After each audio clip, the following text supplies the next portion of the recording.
What is going on, everybody? My name is Dakota and welcome back to Cologne. And today we're going to be looking at and reviewing Office for Men by Jeremy Fragrance. Now, this was not a fragrance that I originally had in my collection. This fragrance was requested for me to review, so I actually had to go out and buy this. I got it on an online site. This is a partial, so it's about half full. And this is the clear bottle, so I want to say this isn't the original batch that came out, but maybe the second batch that came out that I'm aware of. It's not been reformulated. I think he just changed bottle designs and stuff like that. All right, so I've had the chance to wear this once or twice. Like I said previously, this is not something I had in my collection. I went and got this out of a fragrance group. So the first thing we're gonna do is get into the atomizer. And the atomizer on this is actually very good. It is extremely pressurized. It doesn't have like a very long burst, but it has a good airy burst. And it seems like you get the most out of each spray off this. So all in all, atomizer, that's pretty decent. Alrighty, so as we put this on, I'm gonna go ahead and put some sprays like I was told that I'm supposed to wear this. Wow. Potent. Alrighty, but enough of the jokes. So one thing you get when you first spray this, and preferably don't put on 10 sprays, is that it's very citrusy on the opening. There is a lot of bergamot in the top of this. There's also ambroxan in the top notes of this. This is a citrus bomb to me when you first put this on. It is powerful citrus. But this also has a little bit of a floral note that you tend to pick up quickly and right away on this. So all in all, the opening on this really isn't that bad.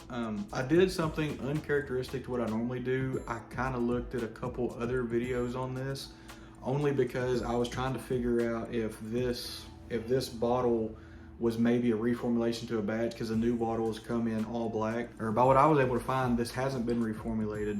But with that being said, I'm gonna get this bottle spinning up. We're gonna go over the notes and I'll be back here in a second.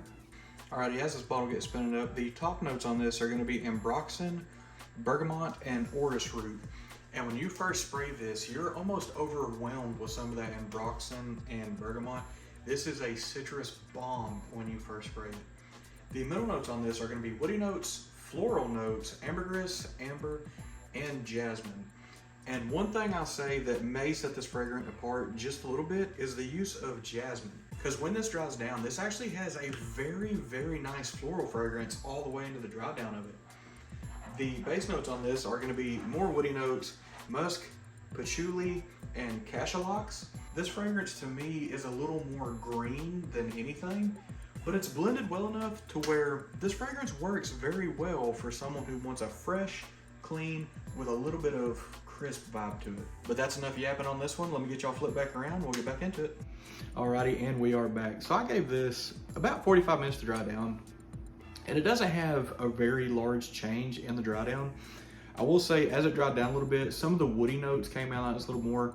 Some of the citrus died off a little bit, and it's got a little bit warmer. Not a lot warmer, but a little. But the biggest thing that I think I picked up on this drying down is it developed a little bit of a muskiness, and some of that muskiness mixed with some of that citrusness turned actually into a pretty decent fragrance. I don't mind this fragrance too much. Unfortunately, I will say that as it dried down, it does remind me too much of a couple other fragrances. Notably, the fragrance that this reminded me the most on the dry down would actually be Prada Carbon, but it also of Dior Sauvage.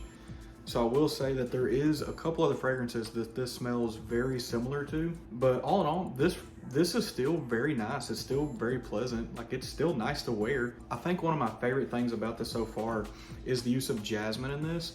It gives it a citrusy floral when it does dry down that stays on some of that warmth. That might be one of the things that I can kind of push apart to smell different from the other ones, is if I could pick something that would be different, it would be the use of jasmine in this. This is very nice. But to me, this fragrance is fresh, it's clean, it's got a little bit of a refreshingness to it. And all in all, this to me, this would be a rock solid spring fragrance, maybe summertime fragrance as well. And despite what the name suggests, you could obviously wear this anywhere other than an office, but this would definitely, if he was going for an office safe fragrance, he definitely hit the nail on the head with this one. So let's get into the price and availability. Availability wise, that I'm aware, you can only get this from his website. He is constantly running discount codes to get stuff like this. The best place I would say to get, if you wanted one of these, the best place I would suggest to get one is in a fragrance group. Normally in a fragrance group, you can pick these up anywhere from about 80 to 100 bucks. I think this one, half full, was right around that $40 to $50 mark. So yeah, all in all on that front, not too bad. So the performance on this, the longevity on this is pretty decent. It's somewhere in that 5 to 6 hour range, at least on my skin. Now, when this does start to fade on performance, it does dry down to like a true skin scent very quickly. It is one of those where it performs well, and then when it starts to fall off, it falls off quick. But it's still pretty rock solid performance for what this is. Sillage is pretty good. Sillage is somewhere in that 2 foot plus, and projection is actually the best thing about this. This thing projects very, very well. This thing jumps off the skin very nicely. So all in all, in that regards, rock solid there as well. If I had to give this fragrance a rating right now, I would give this an 8 out of 10. And the only reason I would dock it some points is the main issue that I would have with this is it does smell way too much like a bunch of other fragrances, unfortunately. And normally I try to give the benefit of the doubt on stuff like that, and I'll say, you know, like, oh, this smells similar to this, but I can point out differences. This one's kind of hard to point out differences between some. And then the other thing that I would kind of dock this for is the citrus opening is a little bit much for me. I don't mind citrusy openings, but this one is a lot. This smells like you took a lime and shot it on your face. I don't think this fragrance deserves all the hate that it tends to get.